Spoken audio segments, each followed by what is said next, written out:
సుతపుడు పృష్ణి అనబడేటటువంటి ఇద్దరు తపస్సు చేశారు. భగవానుడు ప్రత్యక్షమయ్యాడు. ఏం కావాలి మీకని అడిగాడు. వాళ్ళు విచిత్రమైన కోరిక కోరారు. నీలాంటి కొడుకు కావాలన్నాడు. నాలాంటి కొడుకు పుట్టాలంటే నేను తప్ప ఇంకోడు లేడు సృష్టిలో, కాబట్టి నేనే పుడుతున్నాను మీ కడుపునన్నాడు. ఏం చెయ్యాలి? ఓసారి అడిగారు కాబట్టి పుట్టేస్తానని పుట్టేయాలి. ఇంత ఆర్తితో ఇంత తపస్సు చేసి నన్ను చూసి నాలాంటి కొడుకు కావాలన్నారు కదా, నీ ముచ్చట తీరడానికి 3 మాటలు పుడతాను. ఎవరంటారండి? మనందరం ఏమంటాం?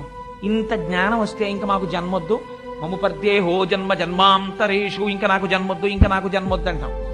ఆయన అన్నాడు, నేను 3 మాటలు పుడతాను మీ కడుపునన్నాడు. పుట్టడం కూడా ఎలా? ఏదో హేళగా పుట్టడం కాదు. నాకు వేడుక పుట్టు నీ సుకుడని నర్తించి వర్తింపగా.